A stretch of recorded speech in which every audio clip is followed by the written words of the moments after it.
Hey there, subscribe to my channel, and also press this bell icon so you never miss any new updates, cause whenever we upload new video you will get a notification on your phone.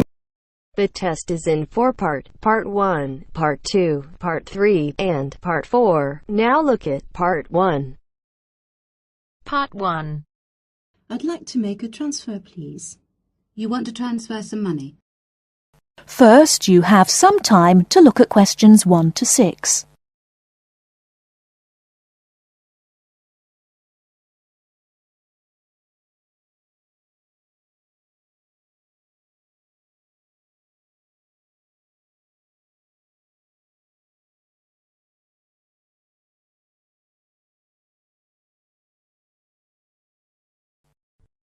Listen carefully and answer questions 1 to 6. Good afternoon. Hello. How can I help you? I'd like to make a transfer, please. You want to transfer some money? That's fine. Let me just bring up some details. Right, here we are. Can you tell me your name, please? It's Alice Deltour. Okay, and your date of birth? 20th of February 1982. Right, and for security, can I have the first letter of your password? It's B. And the 5th letter? That's F. Fine. Now, where do you want to make the transfer to and from? I'd like to send money from my current account abroad. Which country are you sending it to? To China. My boyfriend is on holiday there, and he's run out of money. Oh dear. China, okay. Now, there are several ways to do this. We can do it by credit card, by electronic transfer, by cheque, or by banker's draft. I'm not sure. What's the best way? Well, that all depends. The simplest way is by cheque, really. I just write the cheque and send it. Yes, but it can be very slow and take a long time for the money to clear, between 3 to 4 weeks. How soon do you need the money to get there? I'd like it to get there in the next couple of weeks. So really, sending a cheque is going to be too slow? Yes, I think so. Let's look at electronic transfer then. This usually takes between 2 and 5 working days. That's 2 to 5 days. Working or business days. If you send it on Friday, it will get there the following Friday at the latest. I see. That's much better. Yes, but we do charge a fee for this. We charge a flat fee of £21, and on top of that, the receiving bank may charge a fee, and an agent may also charge you for transferring the money between banks. So, how much is it altogether? We can't give you an exact amount. You need to check it with the receiving bank and any agents that they use. I see. Also, you can send it in sterling or dollars from here, but there will be an additional fee depending on the exchange rate when you convert it into renminbi. So there will be another charge too? I'm afraid so. Does it make any difference if I send it in dollars or sterling? It could make a difference according to which currency has the best exchange rate. The other difference is this. If you send dollars, the amount goes through the US clearing system. We send the money to our branch in London. They then send it to our branch in New York, and the New York branch sends it to the bank in China. It goes all around the world then. Before you hear the rest of the conversation, you have some time to look at questions 7 to 10.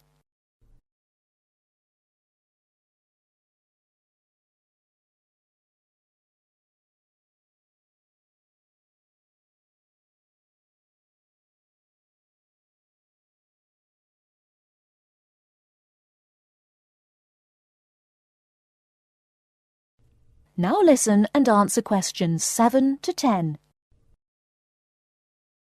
What about if I send sterling?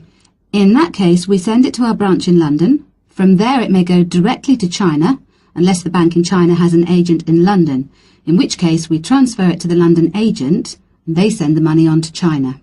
So how do I proceed with the transfer? Okay, first we'll need some details about the beneficiary from you. The who? The beneficiary. The person receiving the money. Okay. What do you need to know? We'll need the full name of the beneficiary and their account number. Okay. You need to tell us the name of the bank in China and the address of the branch. We also need the bank's sort code and the SWIFT number. What's a SWIFT number? Basically, it's an interbank code. It helps banks identify each other through a unique code number.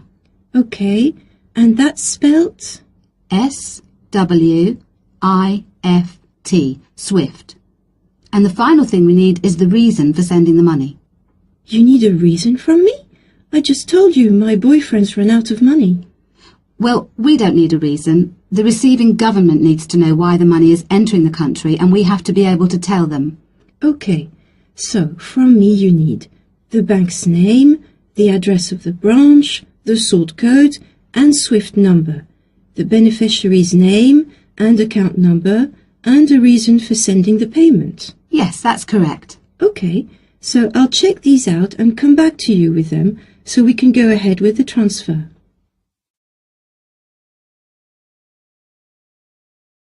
That is the end of part 1.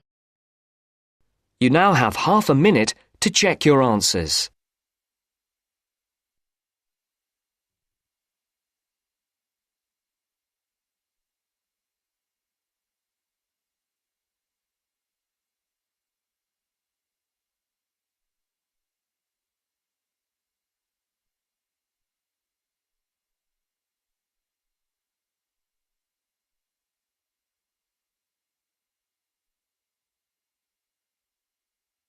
Now turns to part 2.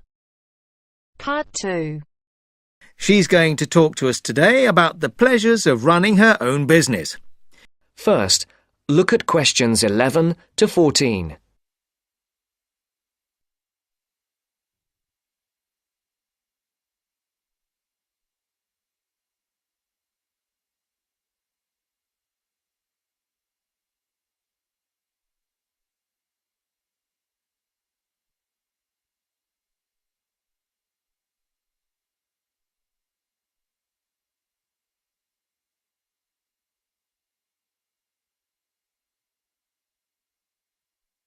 Listen carefully. Good morning and welcome to this month's Small Business Club meeting. I'm very pleased to welcome Amy Lynn, who owns and runs a catering business in the local area. She's going to talk to us today about the pleasures of running her own business. Amy. Thank you very much. Now, I started my business 2 years ago, selling very high-quality ready-made meals using all organic ingredients sourced from the local area. And I have to say, it has been the happiest time of my life, with sales doing extremely well. I've had to work very hard, and this has meant a rather limited social life.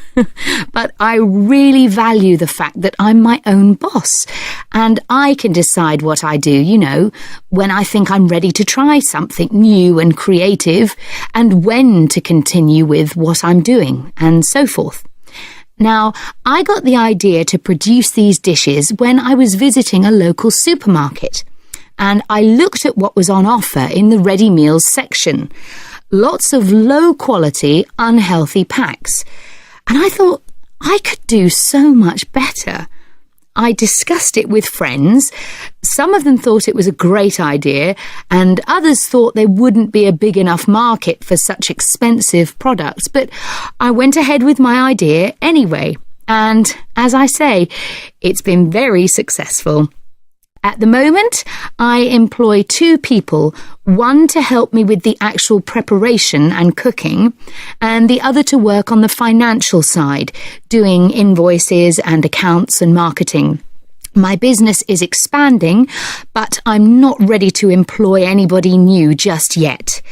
At the moment, I'm negotiating with a local organic farmer who would like to sell my meals at his farm shop. We've already agreed that I will sell in his shop in the new year, but I just don't know how much. It probably won't be enormous. My sales in total at the moment are only about £7,000 a month, and at least for the next few months, I don't plan on increasing that. I think the thing which will make me take on new staff is if I just feel too exhausted and stop enjoying what I'm doing. And plans for the long-term future are a little vague at the moment. I've been thinking that in a couple of years' time, I'll start to sell on the internet. My sales will increase quite a bit. I won't advertise because that might mean I would expand so fast that I couldn't continue to use all organic ingredients, and I'm very anxious to go on doing that. But I think I'll need a bigger kitchen and packing area, otherwise we'll get very cramped. Before the broadcast continues, look at questions 15 to 20.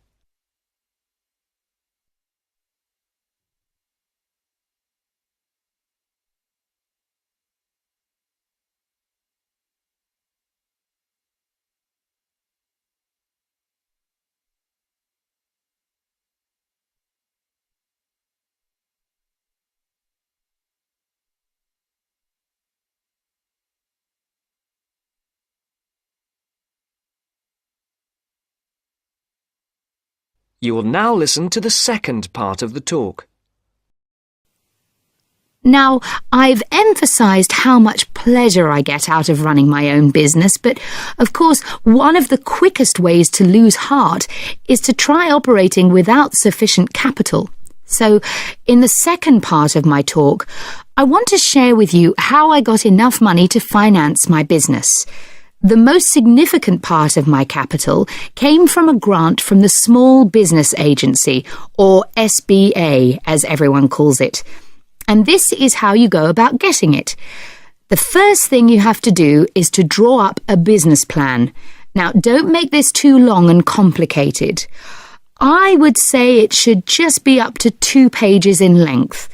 I've seen some people's efforts go up to 10 pages. Well, frankly, I don't think anyone will read it if it's that long.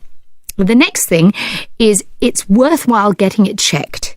Now, don't rely on an accountant for this. Your best bet is to go to your bank and get them to look through it.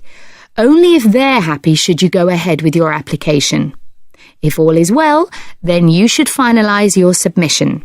Then your next step is to send it to the SBA. Now, they advise you not to do this by email, but by post. However, they say this situation might change in the near future. So, when the SBA receive your grant application, they'll judge whether your business idea is interesting, that is, likely to benefit from their grant. If they think it's good, they'll invite you to interview. And then the successful candidates can get a maximum of £20,000. I got £18,000, which wasn't quite the top amount, but still enormously useful, as you can imagine. Now, if there are any questions, I'll be happy to answer them. That is the end of part 2. You now have half a minute to check your answers.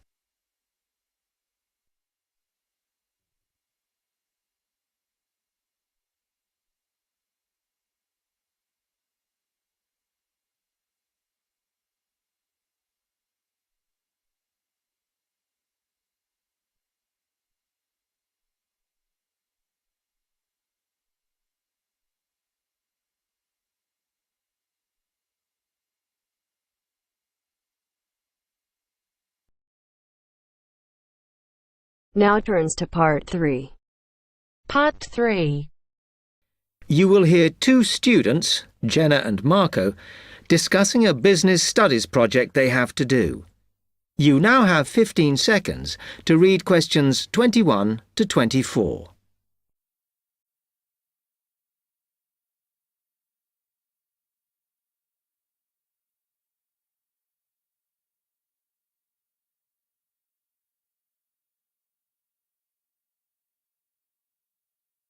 Come on, Marco.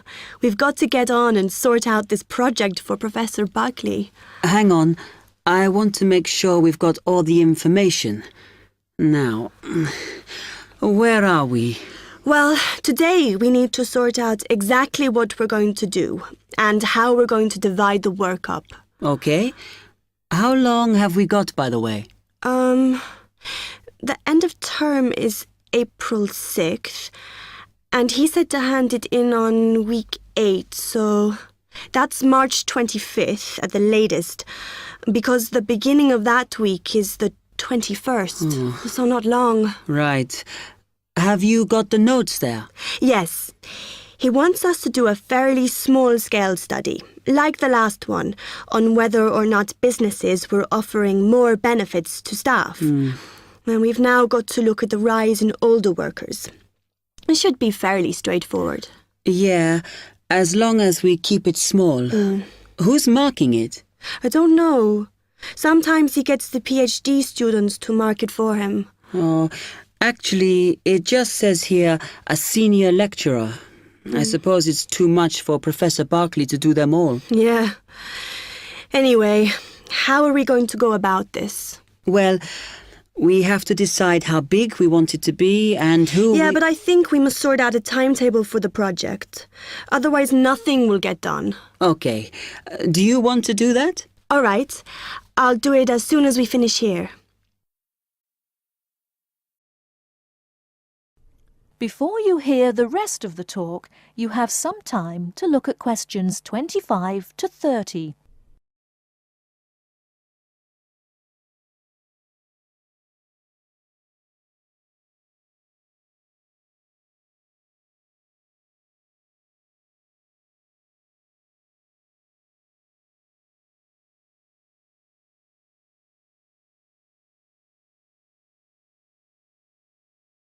Now listen and answer questions 25 to 30. Okay, what do we have to do now for the project? What's the best way to go about it? Well, Professor Carter suggested we set up a focus group to get some in-depth interviews, but I think that'll take a lot of time. Yeah, I agree. If we did a focus group, we'd have to spend time deciding who to include in it, and it's not necessary to do one anyway. Oh, fine. And if you agree, I think we should get in touch with the businesses on the list Professor Carter gave us and ask them if they're prepared to participate. Sounds good. Then we can go there, give them questionnaires and collect them later. Exactly. Okay. Then, do we need to book one of those study rooms in the library so we can work together to input the data? Perhaps not, as I guess just one of us could just sort it out actually. Yes, that would be easier. A lot of what we're doing is qualitative, so it'll be writing up rather than statistics. No software for that, I'm afraid. And I think it would look better if we had actual shots of some of the staff, because we're citing appearance as a factor in employability, aren't we? Yeah, okay. I'll factor that all in when I sort everything out tonight. I'm glad we decided to work together. I think it's going to work out well. Yes, well, given that we had to work in pairs on this project, I think we were right to choose each other. We complement each other academically, as we're each good at what the other isn't. In fact, we should have tried working together before. Yes. Now, how shall we split the work? I'll do the analysis, shall I? Oh, okay. It's just that it might be faster, because I'm used to doing it. Although your English is better than mine. I need more practice at reading, really. Okay, I'll do the presentation then, if that's okay with you. Yeah, sure. I don't mind speaking in public, but I hate preparing all the notes for them. The thing is, the tutor said one person should do the whole presentation, and he said he expects me to do it because I haven't done one yet. No, that's fine. Now, let's see.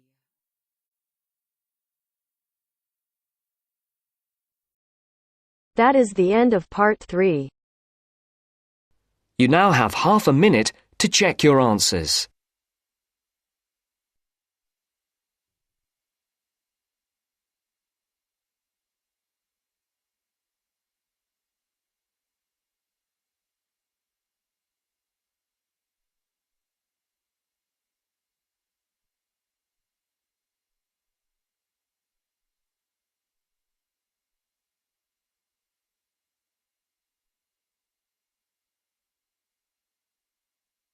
Now turns to part 4. Part 4. For my project, I chose to look at a subject which has interested me for a long time.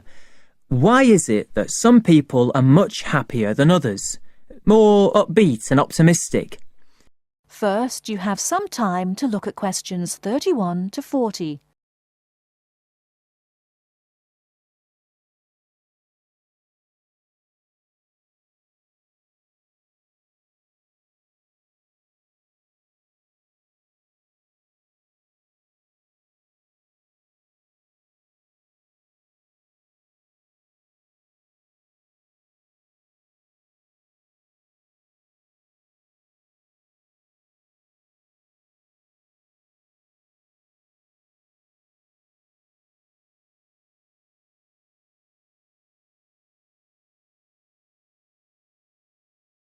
Now listen carefully and answer questions 31 to 40. For my project, I chose to look at a subject which has interested me for a long time. Why is it that some people are much happier than others, more upbeat and optimistic? I should say that I regard myself as a very happy person, and so are most of my family, as far as I know. But that wasn't the reason why I chose this project. Some people think that nowadays we're becoming more depressed than we used to be, but I'm not convinced by that. And I came across some interesting research which tries to look at the subject from a positive point of view. It emerged from a movement called the science of well-being. And I decided I wanted to investigate it for my project because it involves several different types of factors. It can be viewed not just from the mental or physical side, but also from the social perspective.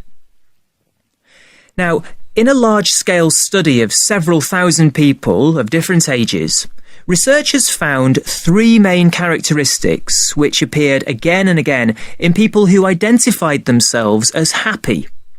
The most significant factor was that you don't have to be someone who does something brilliant, discovers penicillin or composes a symphony, for example. But happy people do seem to know what their strengths are. This enables them to make the best of themselves and not to dwell on what they're doing badly. Another striking finding was that happy people tend to be very curious, not about family gossip or things like that, but about larger issues, like current events. I remember one person the researchers interviewed had never learned to read, but he was happy because he kept up through TV news. And then, and this surprised me, people don't have to have lots of friends to be happy. But they do have to be able to appreciate what they do have, the good fortune they've had, and how different their lives could have been if they hadn't been so fortunate. Turning now to what the research says should be avoided if people are going to stay happy. The 3 things that stand out are as follows. First of all, reflection time on your own is good, but not if people use that time regretting mistakes and blaming themselves for everything. Another point is that people shouldn't worry about getting angry sometimes. It's part of what makes us human, and it can be healthy. But they shouldn't always try to find fault with others. This leads to a great deal of negativity. And the final thing which should be avoided if a person is going to be happy is always trying to compete. Of course, it can be fun to try to beat another person in a game, but not if this becomes your only aim. It's much better to enjoy taking part in the game rather than being obsessive about winning it. Now, I've tried to do a lot of reading on the subject of well-being research, and I have to say it does have its critics. It's widely accepted that this positive approach does help us understand what happiness is and why some people are very unhappy. However, this has been dealt with many times before. The critics basically say that it's the old science under a new name, with only very small changes in approach. Well, that might be the case. It may bring us very little closer to finding out exactly how our brains work. But I think that sometimes even a very small change in perspective can bring real and long-lasting benefits. Above all, I feel that well-being research might help us to move away from simply prescribing drugs for depression. It helps us to explore alternative ways of dealing with unhappiness. I'd like to finish my short presentation by mentioning one of the people who was interviewed by the research team. Ada Clark is exactly 100 years old and still going strong, still giving piano recitals in her local town. She regards herself as a very happy person, and that this positive spirit has kept her healthy over her long life. But the reason I'm mentioning her now is because not one of the factors she says makes her happy is on the list I mentioned before. Every human life is unique, and we cannot guarantee what will make each one of us happy. That is the end of part 4. You now have half a minute to check your answers.